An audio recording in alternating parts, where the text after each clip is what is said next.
नमस्कार दोस्तों, आप सभी का एक बार फिर से बहुत बहुत स्वागत है आपके अपने YouTube चैनल पर। इस समय की दोस्तों तमाम बेहद बड़ी खबरें, मुख्य समाचार सामने निकल के आ रहे हैं दोस्तों, जहां पर एक एक करके चलेंगे। देश दुनिया की तमाम बेहद बड़ी खबरें आगे इसी वीडियो में आप लोगों को बताएंगे। लेकिन उससे पहले दोस्तों आप लोगों से एक छोटा सा निवेदन है कि अगर आप लोग भी यही मानते हैं कि केंद्र की मोदी सरकार हर मोर्चे पर नाकाम साबित हो रही है, तो आप लोग अभी इस वीडियो को लाइक करके अपना समर्थन जरूर दर्ज करवाइएगा और लाल कलर के सब्सक्राइब बटन को दबा करके चैनल को फ्री में सब्सक्राइब करके घंटी जरूर दबाइए दोस्तों, और लगातार हमारे साथ बने रहिए। दरअसल दोस्तों पहली और बेहद बड़ी खबर सामने निकल के आ रही है।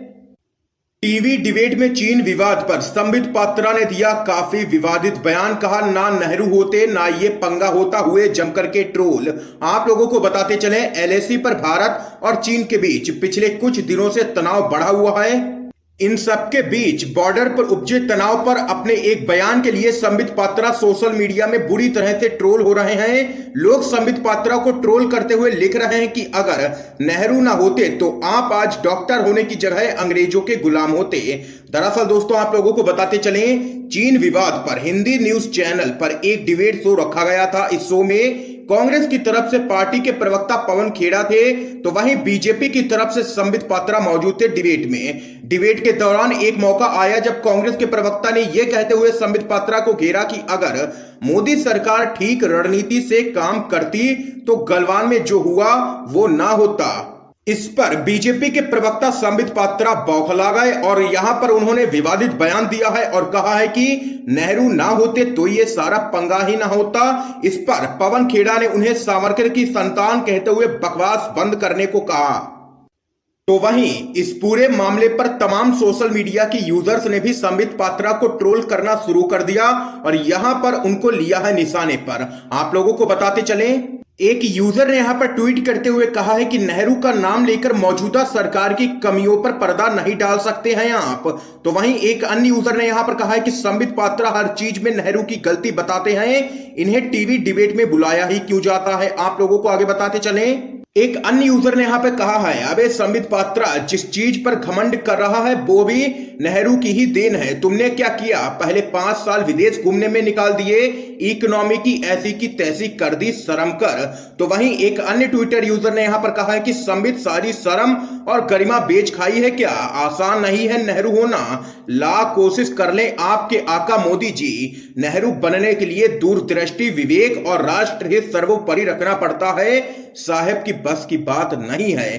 तो यहां पर दोस्तों देख सकते हैं कि सोशल मीडिया पर संबित पात्रा बुरी तरीके से ट्रोल हुए हैं। आप लोगों की क्या राय है इस खबर पे जरूर बताइएगा। इस बीच एक और बड़ी जानकारी सामने निकल के आ रही है दोस्तों, कश्मीरियों की अधिकार बहाली के लिए काम करे भारत। यूएस राष्ट्रपति उम्मीदवार ने सीएए एनआरसी के खिलाफ भी की है बात। आप लोगों को बताते चले, अमेरिका के राष्ट्रपति चुनाव में डेमोक्रेटिक पार्टी की ओर से उम्मीदवार और पूर्व उपराष्ट्रपति जो बाइडेन ने कहा है कि भारत सभी कश्मीरियों की अधिकार बहाली की दिशा में काम करे। उन्होंने इसके अलावा निराशा जताते हुए सीएए और असम में एनआरसी लागू किए जाने के खिलाफ भी बात की है।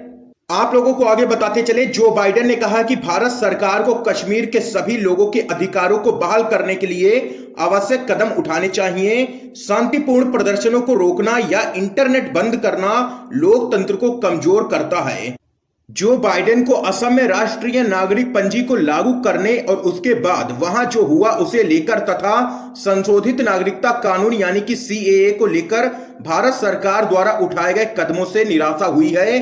ये यहां पर बड़ी अपडेट सामने निकल के आई है। इस बीच एक और बड़ी खबर आप लोगों को बताते चलें, राहुल गांधी का केंद्र की मोदी सरकार पर जोरदार हमला। कहा पीएम मोदी के पास कोरोना से निपटने की कोई भी योजना नहीं है, खामोश है, सरेंडर कर दिया है पीएम मोदी ने। आप लोगों को दोस्तों बताते चले, कांग्रेस के नेता राहुल गांधी ने कोरोना के बढ़ते मामलों पर मोदी सरकार को घेरा है। उन्होंने कहा है कि कोरोना वायरस देश के नए हिस्सों में तेजी से फैल रहा है, भारत सरकार के पास इससे निपटने का कोई भी प्लान नहीं है, प्रधानमंत्री खामोश हैं। उन्होंने महामारी के सामने आत्मसमर्पण और इससे निपटने से इनकार कर दिया है।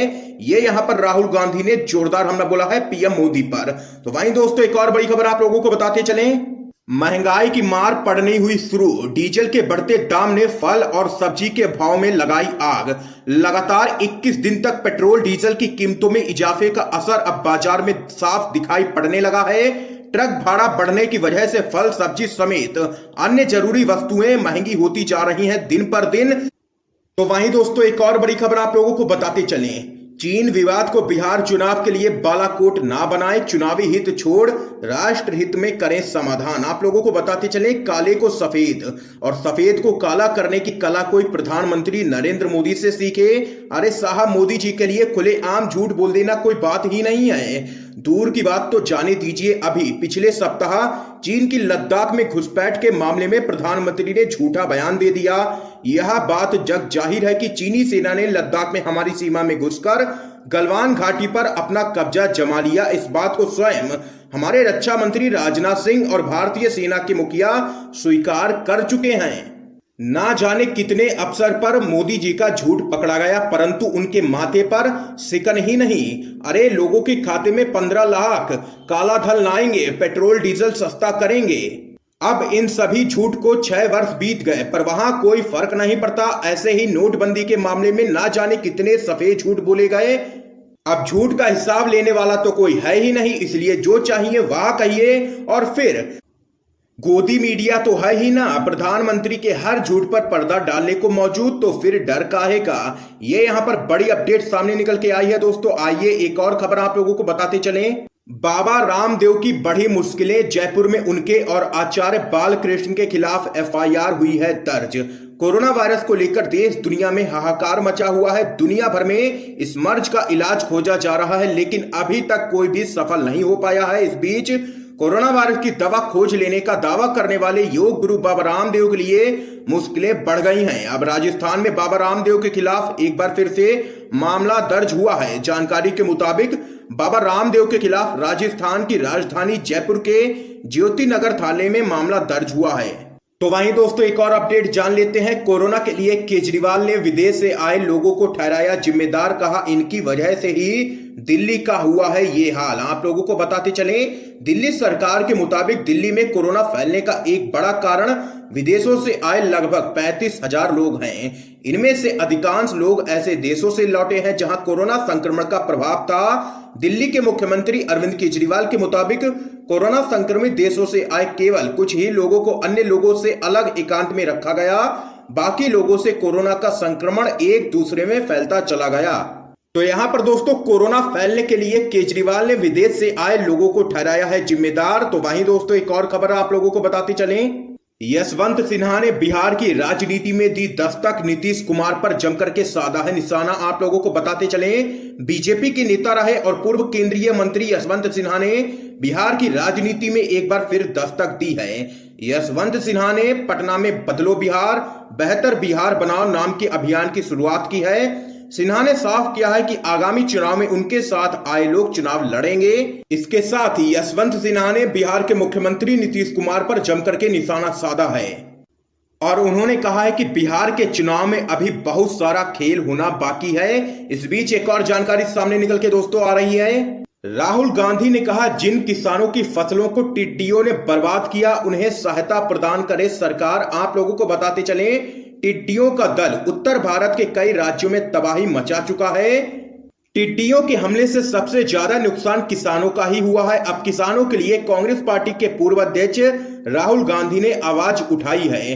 कांग्रेस के पूर्व अध्यक्ष राहुल गांधी ने कहा है कि टिड्डियों ने हरियाणा, राजस्थान, पंजाब, यूपी, एमपी, गुजरात और महाराष्ट्र में फसलों को नष्ट कर दिया है। भारत सरकार को उन राज्यों और किसानों को सहायता प्रदान करनी चाहिए जिन्होंने इस खतरे को झेला है। ये यहां पर राहुल गांधी ने ट्वीट करते हुए तमाम बातें कही हैं। इस बीच एक और बड़ी अपडेट आप लोगों को दोस्तों बताते चलें। कांग्रेस महासचिव प्रियंका गांधी वाड्रा ने भारत चीन सीमा पर जान गंवाने वाले 20 जवानों को लेकर केंद्र सरकार पर सवाल खड़े किए हैं। प्रियंका गांधी ने एक वीडियो संदेश के जरिए पीएम मोदी से भारतीय चीनी सैनिकों के बीच हुई झड़प को लेकर के सवाल पूछे हैं। प्रियंका गांधी ने कहा है कि हमारी फौज के बहादुर सैनिक देश की अखंडता व देश की रक्षा के लिए शहीद हुए, उनका बलिदान व्यर्थ नहीं जाने देना है। देश की 1 इंच भी जमीन नहीं जाने देंगे। देश सच जानना चाहता है। प्रियंका गांधी ने आगे कहा है कि चीन ने भारत के 20 जवानों की निर्मम हत्या कर दी। हमारे वीर सैनिक निहत्थे शहीद हुए।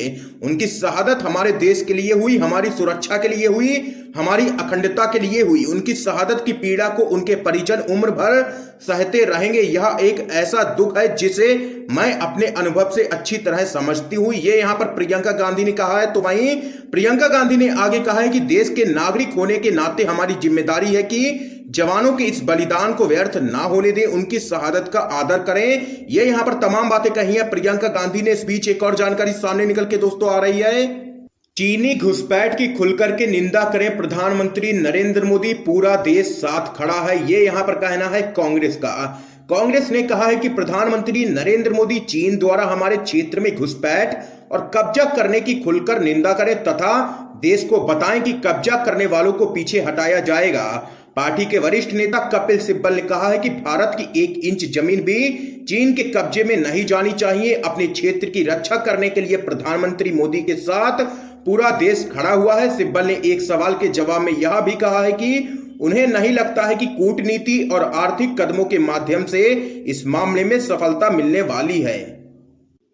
तो वहीं दोस्तों एक और बड़ी अपडेट आप लोगों को बताते चलें। शिवसेना ने राजीव गांधी फाउंडेशन को धन मिलने के आरोप को लेकर के बीजेपी पर साधा है निशाना। जी हां दोस्तों, आप लोगों को बताते चलें, शिवसेना ने राजीव गांधी फाउंडेशन को चीनी दूतावास से धन मिलने संबंधी आरोपों के लिए भाजपा पर जमकर के निशाना साधा है और यह पूछा है कि क्या यह मुद्दा किसी भी प्रकार से पड़ोसी मुल्क के लद्दाख पर अतिक्रमण और 20 भारतीय सैनिक कर्मियों की शहादत से जुड़ा हुआ है।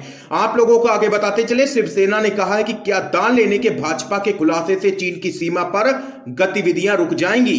भाजपा को बताना चाहिए कि राशि मिलने का संबंध किस प्रकार से चीन के आक्रमण और 20 भारतीय सैनिकों के शहीद होने से है। संपादकीय में आगे कहा गया है कि हमारे देश में केवल कांग्रेस ही नहीं, कई नेताओं और दलों को विदेशों से लाभ मिलता है। भाजपा का इस बारे में बोलना कीचड़ में पत्थर फेंकने जैसा है। ये यहां पर शिवसेना ने जोरदार हमला बोला है केंद्र की मोदी सरकार पर और बीजेपी को लिया है आड़े हाथों। तो यहां पर दोस्तों आज की ये तमाम बेहद बड़ी खबरें सामने निकल के आई जो हमने आप लोगों तक पहुंचाई हैं। वीडियो पसंद आया हो तो इस वीडियो को लाइक करके ज्यादा से ज्यादा शेयर जरूर कीजिएगा, अपने सभी दोस्तों तक इन खबरों को जरूर पहुंचाइएगा और चैनल को सब्सक्राइब करके बेल के आइकन को जरूर दबा दीजिए। दोस्तों आप सभी का बहुत बहुत धन्यवाद।